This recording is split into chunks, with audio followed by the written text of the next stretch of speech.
Are you ready? Yeah. Okay, let's do it. The following presentation is controversial and may be offensive to some audiences. Viewer discretion is advised. Radio from the heart of America now. And now, the Commander-in-Chief is back. Freedom Friday with Carl Gallups, the Oval Office of Gulf Coast Talk Radio.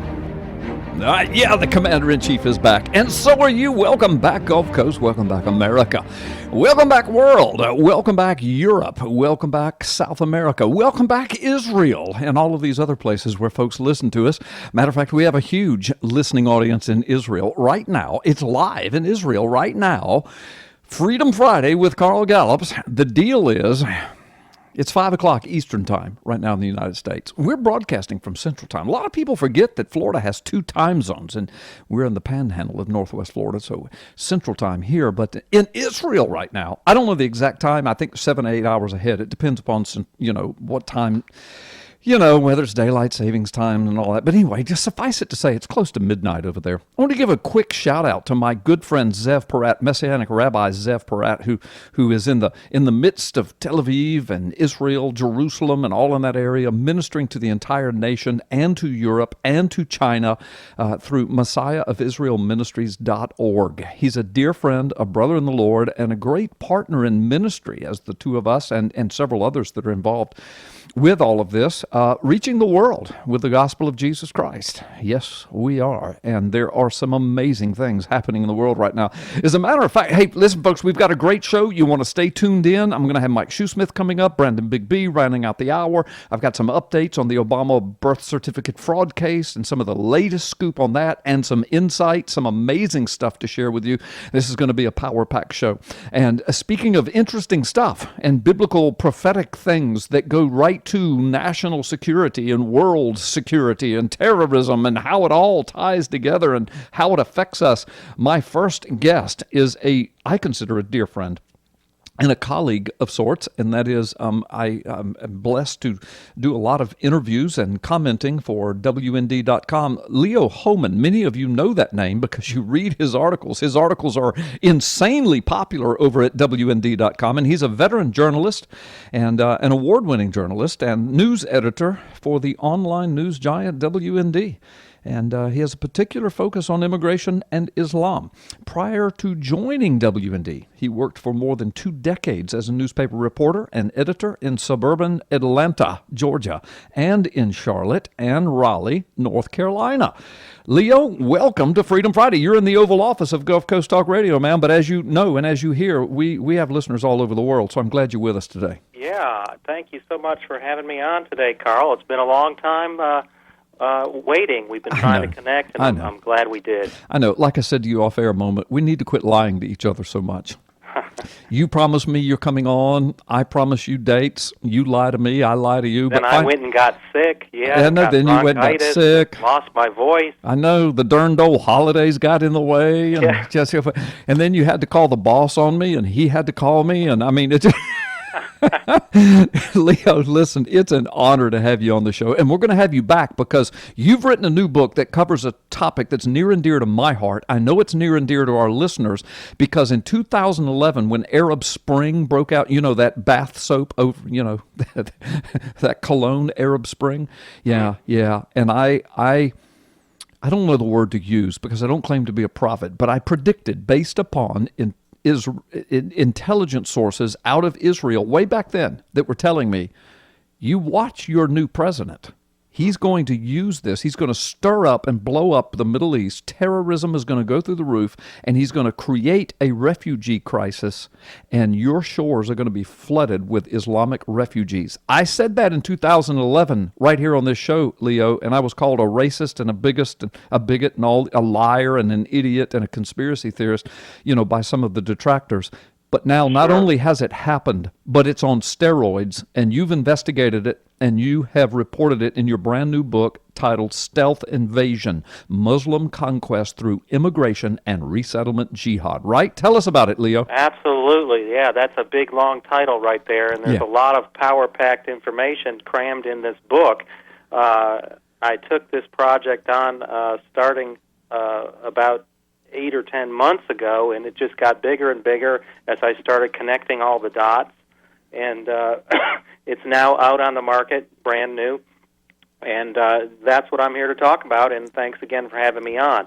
But it started out, Carl, in the 2014 when I was covering the big story back then, as you recall, the Central Americans, children, we were told they were mostly children, but there was a lot of parents along with them, massing at the U.S.-Mexican border, trying to get in as asylum seekers. Mm-hmm. And I've written a few stories about that, and before long I started getting some feedback and a little more feedback, and readers started challenging me, to don't just look at this illegal immigration. It's a problem, but maybe take your eyes off of that for a minute and look at our legal immigration system.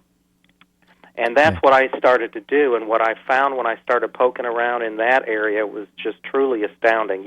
Carl, how many people do you think know that America is giving out 1.3 million green cards per year to people from all over the world? 1.3 million. That's astounding to me. Yeah, no, it is. And how many of those are coming from Muslim-dominated countries? At least 130,000, and that only includes the green cards. That's only part of the pie. We also have the temporary visas, with them coming in as students, on work permits, entrepreneurial visas, fiancé visas. As you'll recall, Saeed Farouk, the San Bernardino killer, who killed 14 people at an office Christmas party 1 year ago, he got his fiancée in from Saudi Arabia. She took her passport photo in a full burqa. That didn't send off any red flags to our wonderful screeners at the Homeland Security Department. They just rubber stamped that visa and let her right in. So all told, with the permanent 130,000 green cards and the temporary visas, we are bringing in around 160,000 Muslims per year from countries in the Middle East, Asia, North Africa, countries that are Sharia compliant and are diametrically opposed to American values of freedom and freedom of speech, equal treatment of women. Go right on down the line of all those liberal values, even treatment of homosexuals. These people will have none of it if they ever have a majority in our country, or even close to it. Yeah, absolutely. And Leo, I've known you for years, and I know your heart, and I know that you are not a hater. You're not a racist. You're not a bigot. But you love common sense and logic and reason, and what's right is right, and you love this nation.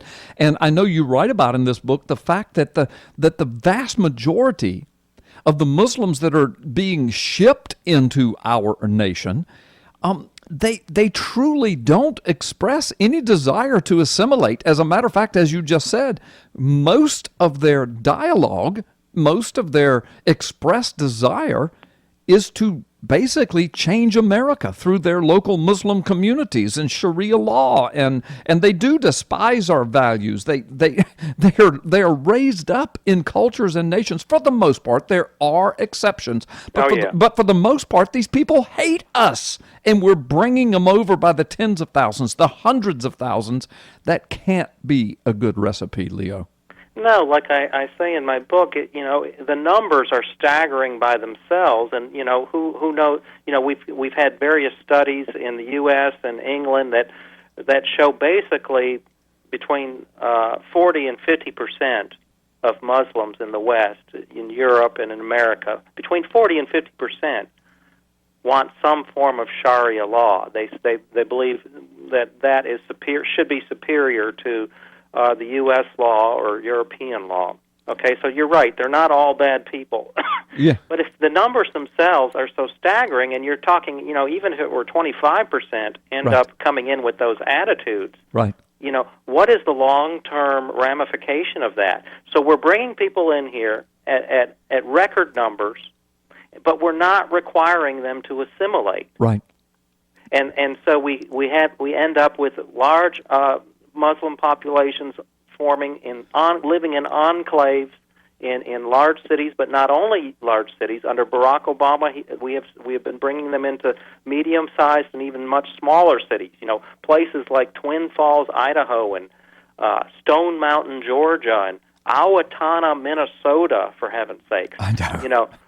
Wherever there's a meat plant, by the way, it seems to be a big draw. Places like Owatonna, and then you got the Chobani yogurt plant in Twin Falls, Idaho. 30% of that plant is Muslim refugees.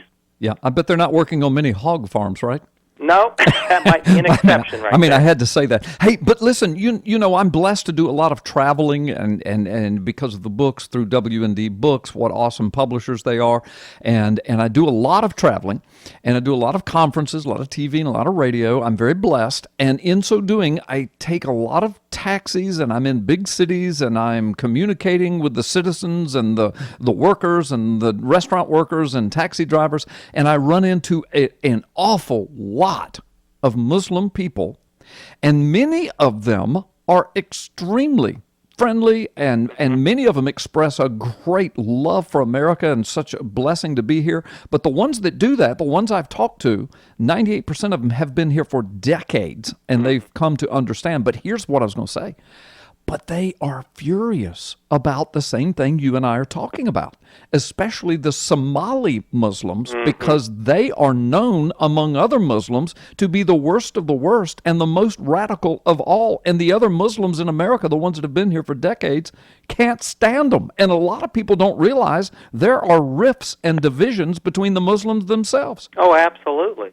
Absolutely. And, there's no good reason for us to be still bringing 10,000 Somali refugees to this country still, 25 years after the Civil War started there in Somalia. Right. How long are we going to be expected to bring in Somalis from a war-torn country and tell people that we vet them? How can you vet someone from Somalia, a country that's, supposedly degraded into complete civil war and has no real law and order going on? And yet the State Department under John Kerry and President Obama tells us over and over and over again that these are the most scrutinized segment of immigrants coming to the United States. It just doesn't make any sense, and I don't think anybody believes that. Yeah, I agree. And as a matter of fact, we're going to take a quick break here, Leo, just for a couple minutes. Then we're going to come back, because when we do, I want to talk to you about assimilation versus integration, because you make the claim that the word assimilation is not even found in the lexicon of the U.S. immigration system anymore. Is that correct?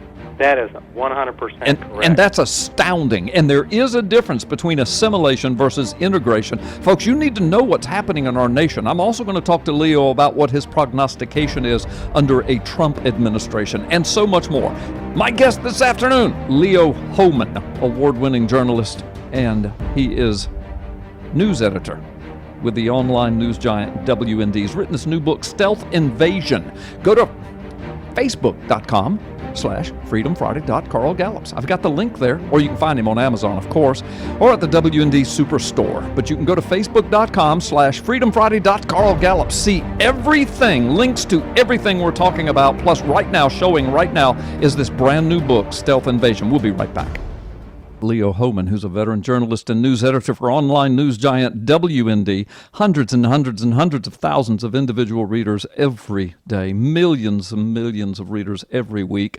He's written a brand new book, Stealth Invasion. Stealth Invasion. Check it out, WND Superstore, published by WND Books and or Amazon. And I'll ask Leo if there are other places where we can get it. I know we can get it in bookstores, etc. But Stealth Invasion, we're talking about this Muslim conquest idea through immigration and resettlement jihad. Resettlement jihad. That's happening in the United States. Leo, thank you for being on Freedom Friday. And we're going to have you back. This is a huge topic. But and you've written an amazing book, by the way, endorsed by former Representative Michelle Bachmann and Robert Spencer, who's written 12 books on radical Islam, 2 of them New York Times bestselling author. And they have heavily endorsed this book. And for what it's worth, I'm heavily endorsing it too. But Leo, about a year and a half ago, I wrote a book called Be Thou Prepared, Equipping the Church for Persecution in Times of Trouble, mainly aimed at American churches and the American culture about this and so much more, but about this. But now you've verified it all, plus you write a lot about what's happening in Europe, the devastation of Europe. So do you anticipate that if we don't change something soon, America's going to go the way of Europe with this thing? Oh, absolutely. That's kind of the theme of the book. I have a whole chapter on Europe and what's happening there, and people can, I won't go into detail, but it's really, really scary right now. The American journalists are not covering the story, so most Americans aren't very familiar with exactly what's going on, but suffice it to say that women in Germany are having to change their lifestyles. They're having to dress differently, cover themselves up. There's been mega rapes in Germany, over 1,000 on New Year's Eve last year alone. The same thing has been going on in the UK, where they have covered up an ongoing story of like 10 years in the making. They've been covering it up with Muslim rape gangs targeting young schoolgirls, young British schoolgirls, and then the media and the law enforcement and the social welfare caretakers. All of them have been complicit in covering that up. It finally came out last year, as you know. But we're seeing the beginnings of this already in the U.S. In my book, I have several examples of a rape of a 5-year-old special needs girl in Idaho that was covered up by the local media, and they tried to call our reporting fake news. Yeah. You remember that? Yes, I do. Then we had a terrifying instance go down in Minneapolis, Minnesota, where a gang of Somali refugee thugs invaded a neighborhood there on Lake Calhoun and drove their vehicles over people's lawns while screaming jihad and threatened a young lady in her 30s with rape, said that we could rape, they started saying, "We like you, we want to marry you," and she said, "Well, I have a husband, sorry," and started going back in the house. And then they said, "Well, according to our laws in our country, we can rape you, according to Sharia law." Mm-hmm. Mm-hmm. That was covered up. It got one report on local TV. The Minneapolis Star-Tribune, the major newspaper there, didn't give it one story. Complete blackout. And then we had another. We just recently had another case in Aberdeen, South Dakota, where a woman in her 30s, who again is special needs, mentally handicapped, a refugee there from Somalia tried to rape her. He was just recently arrested. The local news ignored it, and when we reported on it, they came out with their own story, but guess what? Didn't mention that the man was a Muslim or that he was a refugee. Yeah. Okay, so this is going on already in America, and the word assimilation, as we talked about before the break, is a big part of the problem. We're bringing them here, but we're not requiring them to assimilate. The word assimilation somehow mysteriously dropped out of our immigration manuals sometime around the 70s or early 80s, and it was replaced with another word, integration. And now you'll hear that word uttered by all manner of politicians, and not even knowing that there's a difference. They think it's the same as assimilation. Explain the difference. Explain the difference. Assimilation, Carl, puts the onus on the immigrant. Mm-hmm. When my forefathers came here from Italy in the 1920s and Germany, they were required to assimilate. They had to learn the language. They had to provide for themselves, get a sustainable job that would feed the however many mouths they had in their family. They had to have a sponsor if they didn't have work already lined up. That's not the way it works with integration. Integration puts the onus on the community to integrate that immigrant, and the community must adjust its values to accommodate the immigrant rather than the immigrant adjusting to the dominant culture that he is moving into. And so that's the big difference. And when these refugee resettlement agencies, which, by the way, many of them are Christian, call themselves Christian agencies affiliated with the Catholic faith, the Lutheran Church, the Episcopalians, even the evangelicals with World Relief have a resettlement agency. And they talk about, they brag and they boast on their websites that these refugees are self-supportive within 3 months, like 80 or 90% of the time. Well, you know what they mean by self-supportive? They're signed up for all the welfare goods. Yes, self-support. We're supporting them. Oh, my gosh. Leo, listen, Exactly. we've got less than a minute, but I'm going to have you back very, very soon. This is a huge topic. But in less than a minute, tell us, what are your prognostications under a Trump administration? He's got his hands full, Carl. I'm going to tell you the truth. He's already sort of backed off from halting all Muslim immigration to extreme vetting of Muslims. Extreme vetting won't get it done. I'm going to tell you that up front. I recently wrote a story titled 8 Bloody Terrorist Attacks on U.S. Soil in 18 Months, where I documented 8 separate attacks, roughly from July 2015 through November 28th, 2016, with the Ohio State knifing attack. That was the last one in that story. And I don't have time to go through every one right now. No, we got to go. But every single one of them had one thing in common, and that is they were all carried out by either a Muslim migrant or the son of a Muslim migrant. Right. And Stay right there on the line, Leo. Stay right on the line. We've got a hard break coming up, folks. We'll be right back. We'll talk to Leo in just a few weeks. But in the meantime, you stay tuned. Mike Shoesmith coming up next.